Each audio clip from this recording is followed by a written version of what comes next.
کریم کی جو صورتیں ہم بکثرت نمازوں میں پڑھتے اور سنتے ہیں، ان کی کچھ تشریح اور تفسیر آپ حضرات کی خدمت میں پیش کروں، تاکہ جب ہم وہ صورتیں قرآن کریم میں پڑھیں یا نمازوں میں پڑھیں یا سنیں تو ان کا کم از کم اجمالی مفہوم اور ان سے ملنے والے سبق ہمارے ذہنوں میں آئیں اور اس سے نمازوں کی معنویت میں اضافہ ہو۔ چنانچہ اللہ تعالیٰ کے فضل و کرم سے سورہ فاتحہ اور معوذتین یعنی قل اعوذ برب الفلق اور قل اعوذ برب الناس کی تفسیر اور تشریح بقدر ضرورت آپ حضرات کی خدمت میں پہلے جمعوں میں عرض کر چکا ہوں۔ آج ایسی ہی ایک صورت کی میں نے آپ کے سامنے تلاوت کی ہے۔ یہ صورت بھی اکثر مسلمانوں کو یاد ہوتی ہے، سورۃ الفیل کہلاتی ہے۔ الم تر کیف فعل ربک باصحاب الفیل۔ اور جو لوگ نماز تراویح کی نماز جماعت سے نہ پڑھ سکیں یا قرآن کریم اس میں ختم نہ کر سکیں تو عام طور سے الم تر کیف سے آخر قرآن تک 10 صورتیں ہیں، ان کو پڑھتے ہیں اور اس سے تراویح میں بھی فائدہ اٹھایا جاتا ہے۔ اس صورت کا پہلے میں ترجمہ کرتا ہوں اور اس کے بعد اس کا پس منظر، اس کی تشریح انشاءاللہ عرض کروں گا۔ باری تعالیٰ نے اس چھوٹی سی صورت میں نبی کریم سرور دو عالم صلی اللہ علیہ وسلم سے خطاب کرتے ہوئے یہ فرمایا، الم ترى،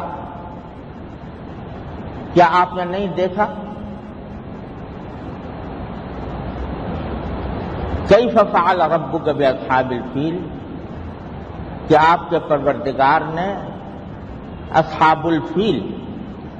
یعنی ہاتھی والوں کے ساتھ کیا معاملہ کیا۔ الم ترى کیف فعل ربک باصحاب الفیل، کیا آپ نے نہیں دیکھا کہ آپ کے پروردگار نے ہاتھی والے لشکروں کے ساتھ کیا معاملہ کیا۔ الم یجعل کیدہم فی تضلیل، کیا ایسا نہیں ہوا کہ اللہ تبارک و تعالیٰ نے ان کی ساری تدبیریں ناکام بنا دی۔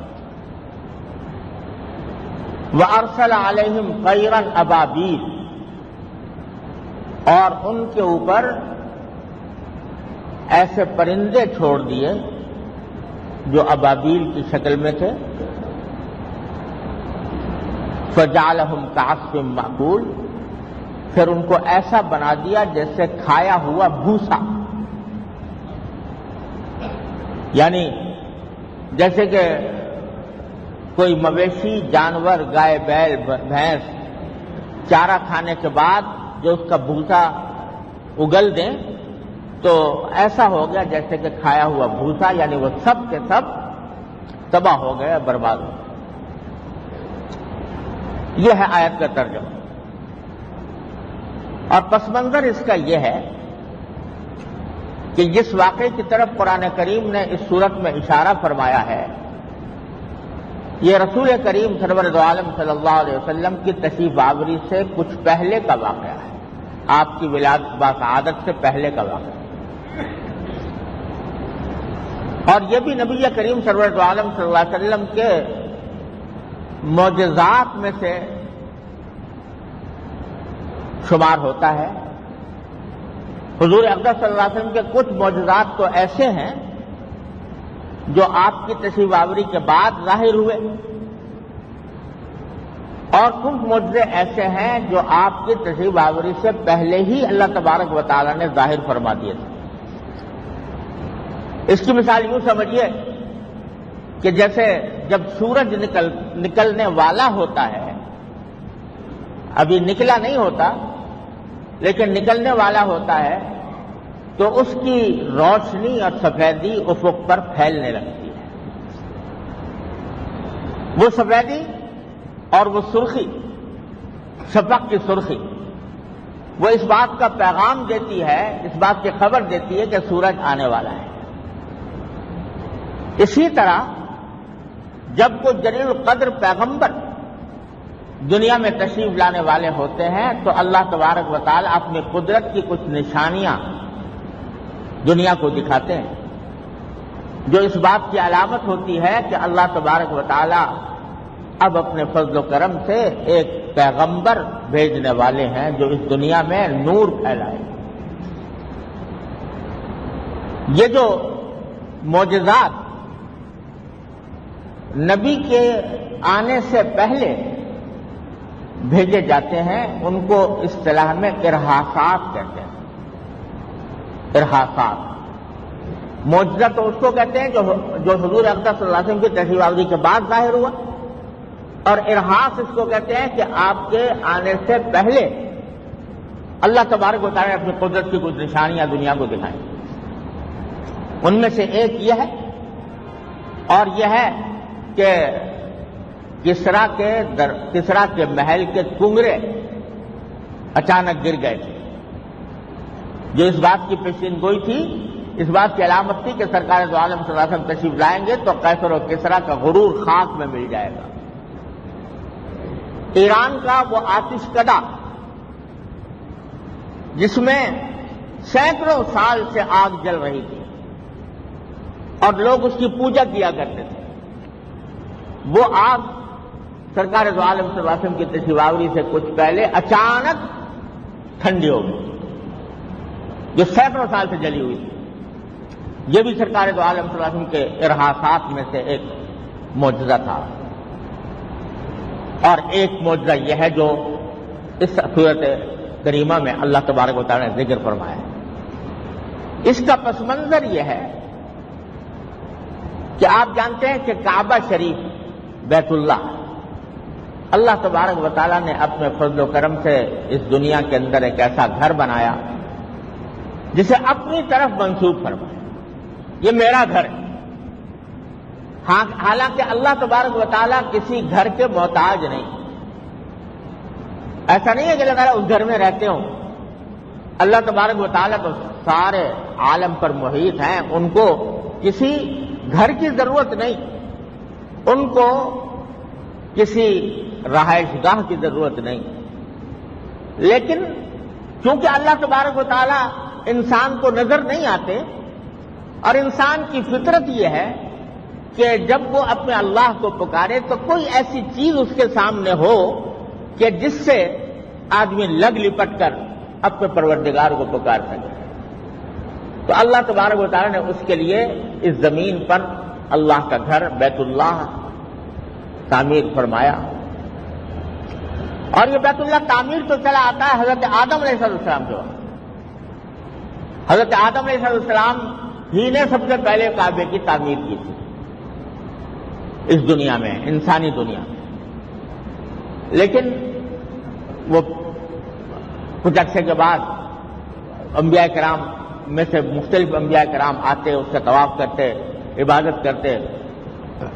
لیکن کچھ عرصے کے بعد وہ اپنی جگہ پر عمارت برقرار نہ رہی۔ روایتیں مختلف ہیں کہ طوفان نوح کے وقت میں حضرت نوح علیہ السلام کے زمانے میں جو طوفان آیا اس کے اندر وہ بیت اللہ کی عمارت باقی نہ رہی۔ غرض یہ کہ جب حضرت ابراہیم خلیل اللہ علیہ السلام تشریف لائے تو اللہ تبارک و تعالیٰ نے اس وقت بیت اللہ کی عمارت موجود نہیں تھی، بنیادیں موجود تھی اور جگہ موجود تھی لیکن عمارت نہیں تھی۔ تو اللہ تبارک و تعالیٰ نے حضرت ابراہیم علیہ السلام کو حکم دیا کہ وہ اپنے بیٹے حضرت اسماعیل علیہ السلام کے ساتھ مل کر بیت اللہ کی تعمیر کریں۔ چنانچہ انہیں تعمیر فرمائی، اور قرآن کریم نے اس کا ذکر کیا، وَإِذْ يَرْفَعُ إِبْرَاهِيمُ الْقَوَاعِدَ مِنَ الْبَيْتِ وَإِسْمَاعِيلُ اس وقت کو یاد کرو جب ابراہیم بیت اللہ کی بنیادیں اٹھا رہے تھے. اس میں اشارہ اس طرف کر دیا کہ نئی تعمیر نہیں کی، بنیادیں پہلے سے موجود تھیں، لیکن ابراہیم علیہ السلام اپنے صاحبزادے اسماعیل علیہ السلام کے ساتھ مل کر اس کی بنیادیں اٹھا رہے تھے، اور یہ دعا کرتے جاتے تھے کہ ربنا تقبل منا انک انت السمیع العلیم، اے پروردگار ہماری یہ خدمت اپنی بارگاہ میں قبول فرما لے. غرض حضرت ابراہیم علیہ السلام نے کعبہ تعمیر کیا، اور اللہ تبارک و تعالیٰ نے حضرت ابراہیم علیہ السلام کو حکم دیا کہ وَأَذِّن فِي النَّاسِ بِالْحَجِّ. اب تم نے کعبہ تعمیر کر دیا، اب ایک اعلان عام کرو سارے انسانوں کے لیے کہ یہ اللہ کا گھر تعمیر ہو گیا ہے، اب اس کا حج کرنے کے لیے، اس میں عبادت کرنے کے لیے آؤ. چنانچہ روایات میں آتا ہے کہ حضرت ابراہیم علیہ السلام نے ایک ٹیلے پر چڑھ کر آواز دی سارے انسانوں کہ اے آدم کے بیٹو، اے انسانوں، یہ اللہ کا گھر تعمیر ہو چکا ہے، اب اس کے پاس عبادت کے لیے اور حج کرنے کے لیے آؤ. یہ آواز لگائی حضرت ابراہیم علیہ السلام نے، اللہ تبارک و تعالیٰ کا حکم پہنچایا کہ اس بیت اللہ کے پاس آؤ. اور آپ نے دیکھا ہوگا کہ جب کوئی حاجی یا عمرہ کرنے والا احرام باندھ کر جاتا ہے تو کیا کہتا ہے؟ لبیک اللہم لبیک. لبیک کے معنی میں حاضر ہوں.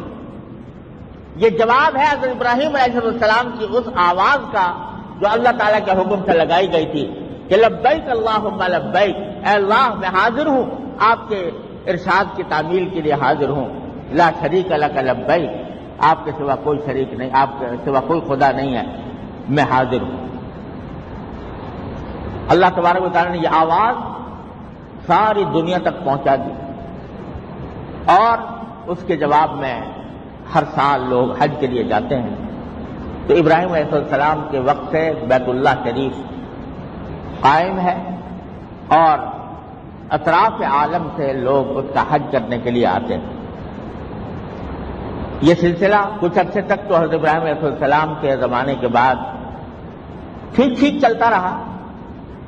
بعد میں عرب کے اندر بت پرست پیدا ہو گئے، انہوں نے بت پرستی شروع کر دی، لیکن بیت اللہ کے حج کرنے کا سلسلہ پھر بھی جاری رہا. یعنی جاہلیت کے زمانے میں بھی جبکہ لوگ شرک کرنے لگے تھے، بتوں کو پوجتے تھے، لیکن بیت اللہ کی عظمت کے قائل تھے، بیت اللہ کی حرمت کے قائل تھے، اور اللہ تبارک و تعالیٰ کی عبادت کے لیے بیت اللہ کے لیے کے پاس آیا کرتے تھے. ہر سال حج ہوا کرتا تھا، جاہلیت میں بھی ہوتا تھا. اس بیت اللہ کی مرکزیت کی وجہ سے مکہ مکرمہ اور اس میں رہنے والے لوگوں کو اللہ تعالیٰ نے ایک اعزاز بخشا. سارے عرب کے قبیلے حج کرنے کے لیے مکہ مکرمہ آتے تھے، اور چونکہ قریش کے لوگ اس بیت اللہ کے پاسبان تھے اور اس کی نگرانی کیا کرتے تھے، اس واسطے لوگ قریش والوں کی عزت بھی کرتے تھے، اور اس کا نتیجہ یہ ہوتا تھا کہ ہر سال پورے عرب کے لوگ بیت اللہ کے پاس جمع ہوتے، ایک اجتماعی اتحاد کا ایک مظاہرہ ہوتا، اور سب لوگ قریش کی عظمت اور ان کی تعظیم اور توقیر کا مظاہرہ کرتے. یہ صورتحال چلی آ رہی تھی. جزیرے عرب میں ایک دوسرا بڑا ملک تھا جو آج بھی ہے، یمن کہلاتا ہے. یمن یہ جزیرہ عرب کے جنوب مشرق میں واقع ہے، اور یہ اس زمانے میں ایک بڑی سلطنت تھی، اور وہاں کا جو بادشاہ ہے وہ ابرہہ کہلاتا تھا. وہاں اس نے یہ دیکھا کہ سارے عرب کے لوگ، یہاں تک کہ یمن کے لوگ بھی حج کے موسم میں حج کرنے کے لیے بیت اللہ جاتے ہیں، اور اس کی وجہ سے مکہ مکرمہ کو زبردست مرکزیت حاصل ہے، قریش کے لوگوں کا بڑا احترام کیا جاتا ہے. تو اس کے دل میں حسد پیدا ہوا، جلن پیدا ہوئی کہ یہ سارے عرب کے لوگ یہ مکہ مکرمہ کو اپنا مرکز بنائے ہوئے ہیں، اور یہاں پر جا کر عبادت کرتے ہیں، قریش کے لوگوں کو تجارتی فائدے بھی حاصل ہوتے ہیں، تو کیوں نہ ہم ایک ایسا ہی گھر اپنے یمن میں بنا لیں؟ چنانچہ اس نے، وہ عیسائی بادشاہ تھا، اس نے اپنے یمن کے اندر ایک کلیسا تعمیر کیا، بڑا شاندار۔ بیت اللہ کو اگر آپ دیکھیں تو یہ انگڑ پتھروں سے بنا ہوا ہے، پلاسٹر بھی نہیں، اس پر غلاف ضرور چڑھایا جاتا ہے، لیکن جہاں تک تعمیر کا تعلق ہے باہر سے اس کے اوپر پلاسٹر بھی نہیں ہے، پتھروں کو جوڑ کر بنایا گیا ہے۔ لیکن ابرہہ نے یمن کے اندر جو عبادت گاہ بنائی، کلیسا بنایا، وہ بڑا عالیشان سنگ مرمر کی تعمیر، اور اس کے اوپر بڑا پیسہ خرچ کیا، بڑا شان و شوکت والا کلیسا بنایا، اور لوگوں سے، یمن کے لوگوں سے کہا کہ خبردار، اب اس کے بعد کوئی شخص حج کرنے کے لیے مکہ مکرمہ گیا، اب سارے لوگ یہاں پر حج کریں گے، اس کلیسا میں کریں گے۔ جب یہ بات اس نے پھیلائی اور یہ کہا کہ یہ میں نے کعبہ یہاں بنا دیا ہے، اب یہاں پر لوگوں کو چاہیے کہ یہاں پر عبادت کریں، تو ظاہر ہے کہ اس سے اہل عرب میں اشتعال پیدا ہوا کہ ابراہیم علیہ السلام کے وقت سے جس بیت اللہ کی عظمت ناقابل انکار رہی ہے، اور ہر دور کے لوگ یہاں پر آ